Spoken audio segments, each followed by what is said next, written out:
Hello everyone, hope you're doing well. Today it is time to once again look at the stuff passed to developers in August of 2020, and after having a look at the mechanics stuff, the naval, the helicopters, and also the ground, it's time to turn our eyes to aviation, where there is actually a lot of really cool stuff today. A little bit from the modern day, a little bit from the past, a little bit of everything, which is lovely to see. So let's get started with the North American F-107, specifically the A and also the B variant. So what is this plane? Well, as you can see, it has at least an interesting design to it, and what this was supposed to be the successor to the F-100 Super Sabre, but unfortunately it was beaten out in competition by the F-105 Thunder Chief, and also the F-104 Starfighter exists as well. So the North American F-107, it's North American Aviation's entry in the United States Air Force Tactical Fighter Bomber Design Competition in the 1950s. It was based on the F-100 Sabre. It obviously includes many innovations, as you can see when it comes to its design. It doesn't look too much like a Sabre. And the main difference is obviously the over-fuselage air intakes that it has. The competition was eventually won by the Thunder Chief, as I said, and most of the F-107 prototypes ended their lives as test aircraft. One is on display in the National Museum of the United States Air Force, and a second at Pima Air and Space Museum. And the initial designation for this machine was the F-100B, but when the changes applied to the Super Sabre turned out to be a massive design shift, they decided to redesignate it to the F-107. There are some people who call this the YF-107 for pre-production, but this thing obviously was never fully built.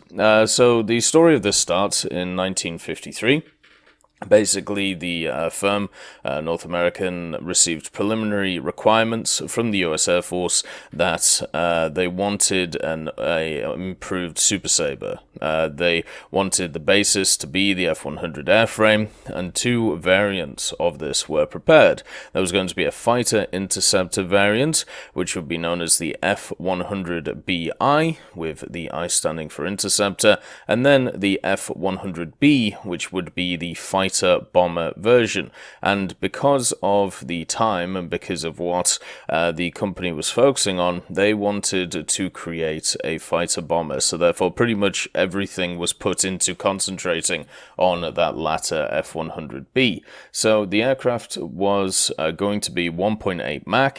It was going to use some Pratt & Whitney J57 engines, which was the same on the Super Sabre, but they were going to completely design a new nozzle for the plane. The nose on the fuselage with the radar was proposed to perform structurally similar to something like the F-86D interceptor fighter, but there was a problem with the organization of a supersonic engine air intake. So in June of the same year, the project was again radically redone. So the F-100B has received a new ventral air intake with sharp edges and an automatically adjustable central wedge, and this was the variable area inlet duct, or the VAID, or variable area inlet channel. The upper position of the air intake and the engine duct allowed the wing to be raised, turning the F-100B into a mid-plane.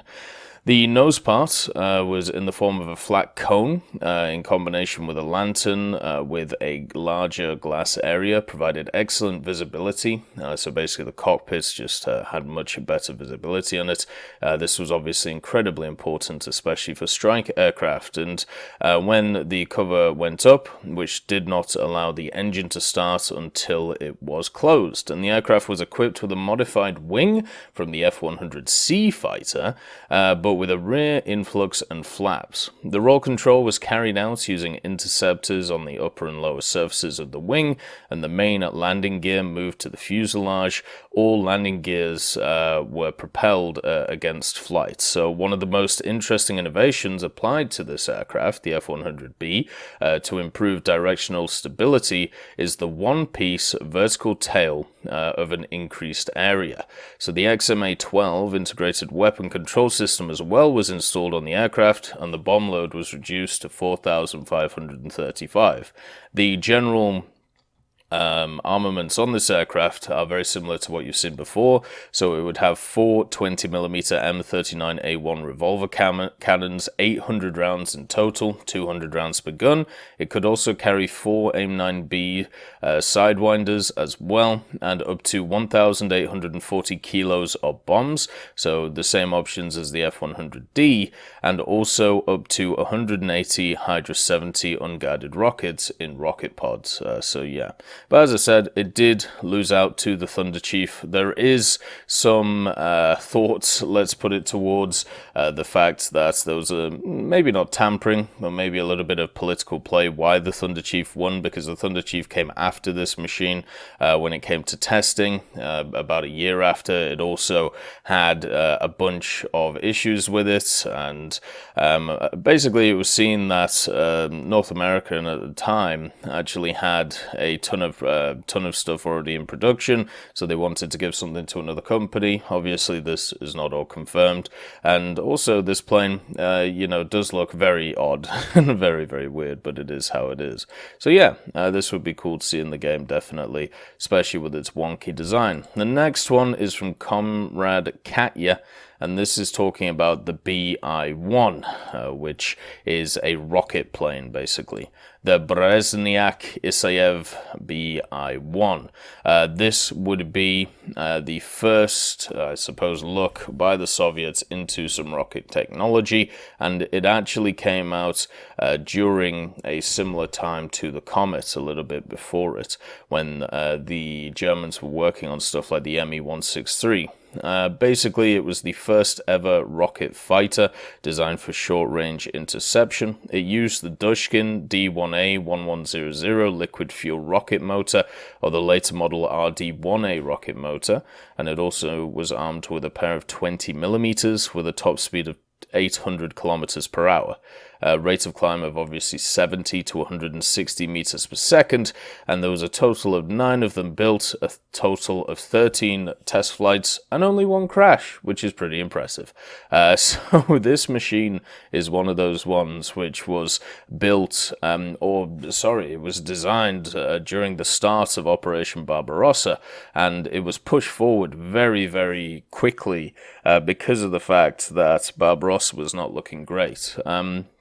Basically, the rocket-powered aircraft development began in 1932 with Sergei Korolev. But if we're talking about this specific one, on the 21st of June, which was the day before Operation Barbarossa, it was decided to use compressed air instead of a pump to force the propellant into the engine, so therefore this would be more reliable and give more oomph.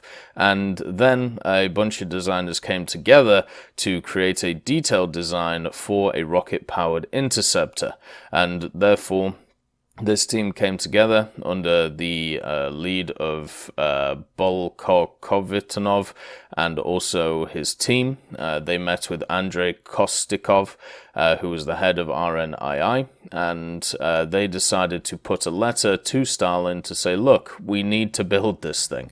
And after giving the report to the Kremlin came back and said, okay, you've got 35 days to build something. So you got a month. That just shows how crazy Operation Barbarossa at the time was. So the official order was dated August 1st, so they pretty much had a month to be able to build this, and therefore all the engineers who worked on this project would work, sleep, and eat at the factory for that time to basically be like, we need to make this now. And it was called the BI, basically after the Blizny-Istrebitel, which is a close-range fighter, but as usual, when it comes to these Soviet designs, they're named after the inventors, so Bereznak and Isayev, and it would have 220s, it was 6.4 meters in length and 6.5 meters wingspan, and they just, they built the whole thing in a month. It kind of worked pretty well, but obviously had the same issues that every rocket machine had. The main things were the engine and being able to keep it reliable. They did change the engine a little bit later on, so there could even be 2 versions of this thing in the game if they wanted to. But yeah, it was very unfortunate what happened with the crash. Maybe we'll go into that at some point. But yeah, this is just another one of those weird and wonderful rocket-powered vehicles that could eventually get to the game. The next one is a simple one from Hitoshi Aria.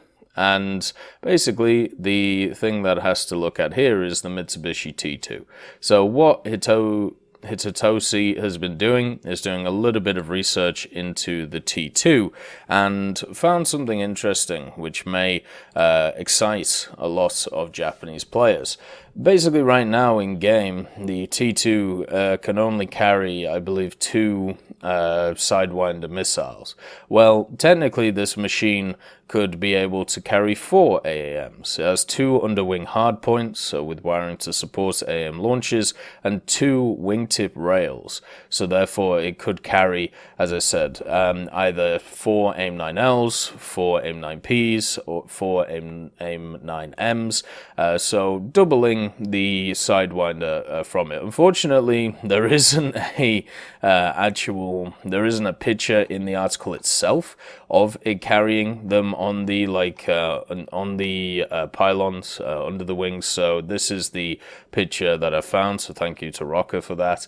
And you can see that the Sidewinders are sat on the end of the wingtip and on the hard point underneath. So this could be copied on the other side. So yeah, pretty simple one. Just basically adding some more firepower to the T2. Now we have Borotorabas, who is talking about the Chengdu J7, but a specific J7, the most modern version of the J7, the J7G. Now, the J7G would be an improvement, obviously quite a big improvement over the J7s that we already have in game. The J7G is based off the J7E, but the main things that it improves is the radar and fire control electric equipment. The radar was replaced with a domestically produced small EL M2001 multifunction pulse Doppler radar. This meant that the aircraft could gain all-weather combat capability and also reduced weight, and it would also be able to fire the Thunderbolt 8 air-to-air missile. And then other changes are the appearance between the J7G and J7E. You can see that they used a glass arc over the windshield, and this basically meant that the pilot would have better visibility out of the cockpit to judge what's around him. And the other thing as well is they improved the Type 3 enemy identification system that was installed onto the aircraft, and the aircraft also had a HOTAS joystick installed. This made flying and firing missiles and targeting other aircraft easier. And the J7G aircraft was actually designed by chief designer Song Cheng-zi, which is pretty cool. It does have a 30mm fixed cannon, and then also has 5 hardpoints, or at least believed to have 5 hardpoints, so should be able to carry all of the wonderful stuff on it. As I said, the main improvements on this are, electrical and also radar based, so would just be a much nicer version to fly in the game, especially since those mechanics are being added or already here. The next vehicle is from Nicholas Conchu, and what we are talking about is a trainer aircraft with a little bit of oomph. As you can see, this beautiful plane right here. Let's see if we can pick one of the pictures. There we go. So what this is the Alenia Armachi M346, and this is a 1990s jet. Armachi signed an agreement in 1992 with Russia's Yakovlev. Probably not the best time to sign an agreement with a Russian company, especially since their economy was tanking quite hard during the 90s. And the idea was to develop and produce a new trainer aircraft that they were working on since 1991. The deal was to provide financial and technical support for the new trainer, and they would make it for the Russian Air Force. And in 1996, the aircraft was brought to Italy, and Armachi managed to gain the right to modify and market the vehicle for a Western market, but it became pretty much just a completely Italian-led project because of the fact that the Russians, when it came to Yakovlev, didn't really provide any financial support, and also they had a bunch of different priorities at the end of the day. So Italy had a 50% stake in the vehicle, and that slowly became even more.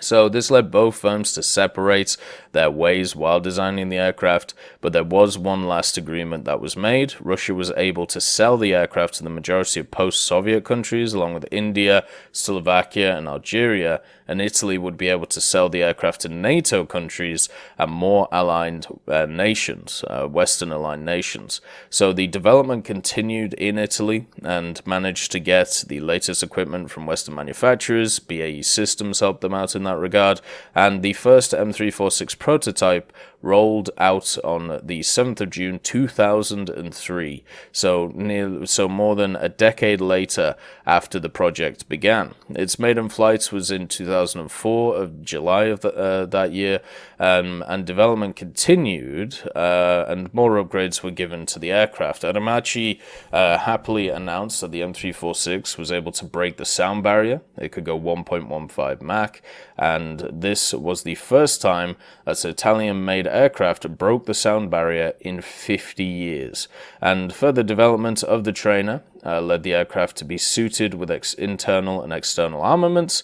It could carry the Brimstone air-to-ground missiles. If you don't know what the Brimstones are, you should have a look. They are definitely interesting. It could carry also 20mm gun pods, 12.7mm gun pods, Mavericks, anti-ship missiles, standard bombs like dumb bombs, multitudes of rocket pods, GBY-39 bombs, Lizard missiles, laser-guided bombs. It also had LWRs, flares, This thing had everything. They just chucked everything at it. And this meant that there was a bunch of different variants of the trainer which were made. One was an LCA version, a light combat aircraft version, and Italy since 2009 had bought them and put them into service, and other countries also. Poland, UAE, Singapore had as well. Israel and many others also acquired them to put into active service, either as a multi-role light attack aircraft or just used for training purposes.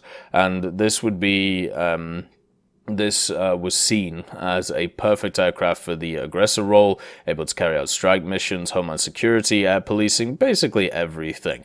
And what the Russians made on the other side was the Yak-130. So yeah, it's a very, very similar machine to, obviously, this M346, but slightly different. So yeah, it's a pretty cool vehicle, and also a beautiful vehicle at that. The next vehicle we're having a look at is going way back in history, and it is this little beauty.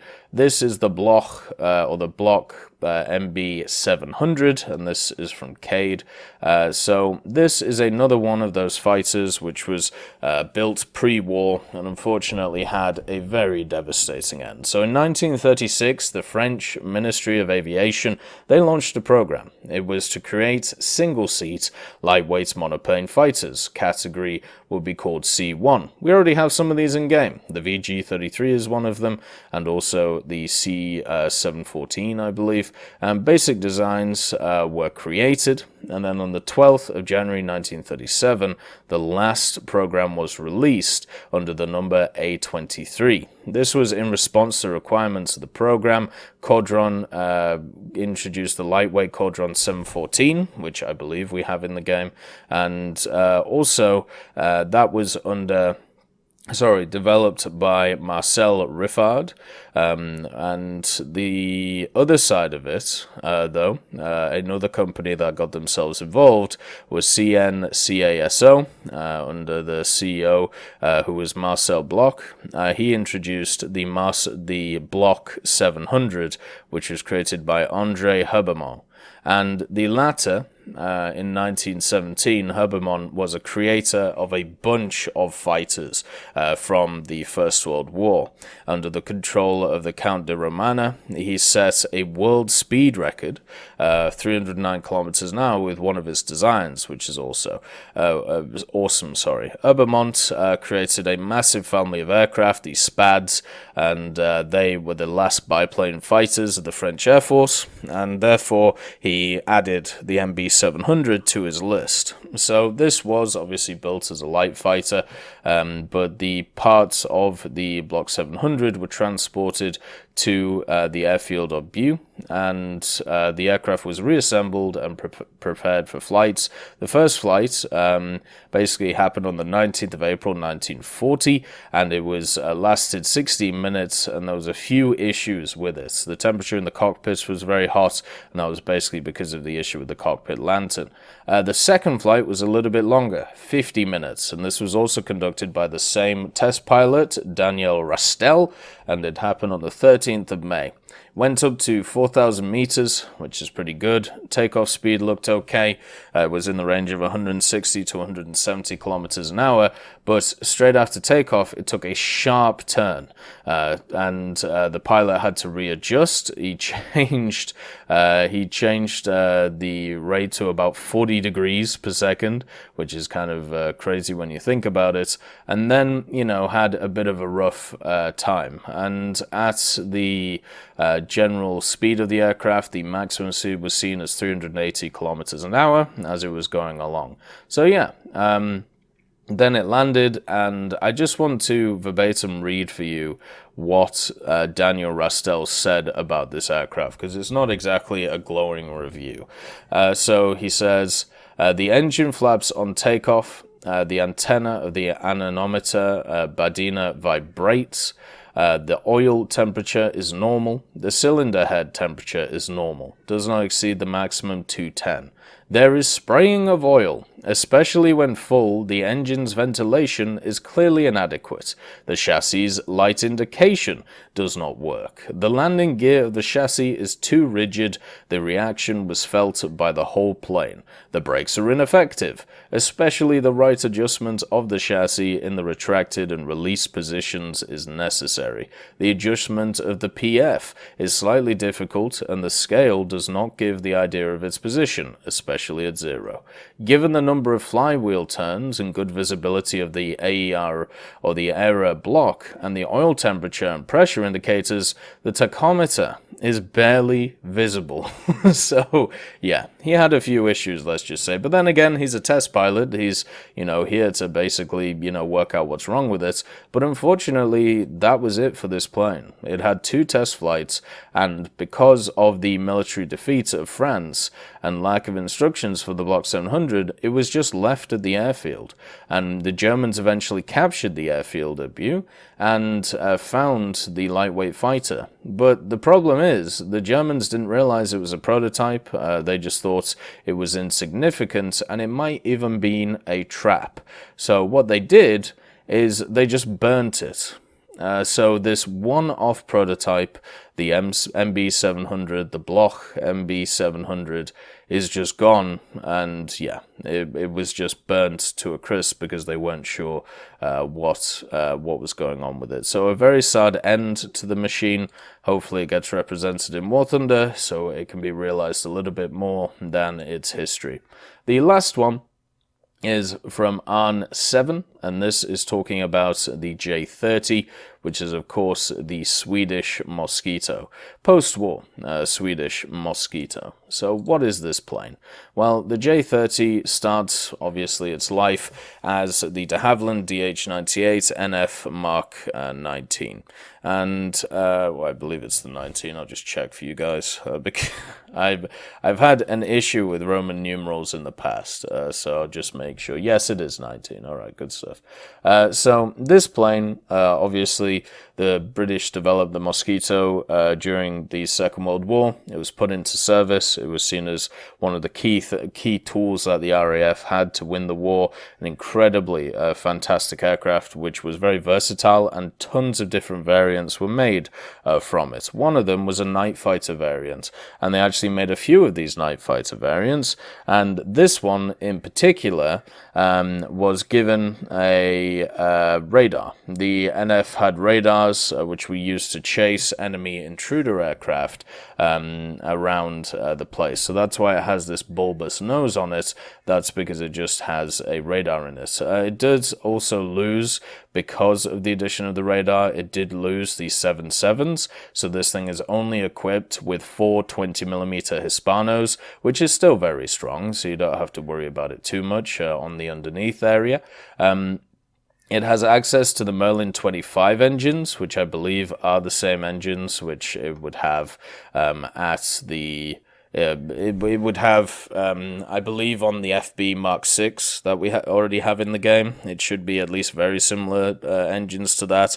And basically, after World War II, the Swedish Air Force was planning their own night fighters in 1947, but the British were like, we have all of these spare DH-98 night fighters. They're in surplus, we're not using them. Do you want them? And then the Swedish said in July 1948, yes. So the Swedish bought 60 of these Mosquitoes. So they arrived in Västerås to form the one and only night fighter squadron of the Royal Swedish Air Force, and it served until its replacement by the J-33, which is the British Venom, in 1954. So even though it was an import, the J-30 stood out more from the others because it accommodated the pilot with a new seat, so probably a little bit more comfy, but also a new and more modern radar equipment and a modified nose. Also, the 4-bladed props were used instead of 3-bladed props used by other Mosquitoes, so therefore, increased propeller area. So yeah, that is the J-30, and that is also us done for the day. So a lot of cool aircraft spanning a lot of years. Would love to see all of these in game, if I'm honest, especially stuff such as the J-30 and the MB-700. I hope you all have a wonderful day, and I'll see you next time. I'd just like to thank Trigger Hippie, Universe, Conte Baraka, Elove Goat, Eugens Terry, Ambrosius McClellan, Daniel Stanton, Martinez, B. Young, Hans, and Samuel Slick for supporting the channel.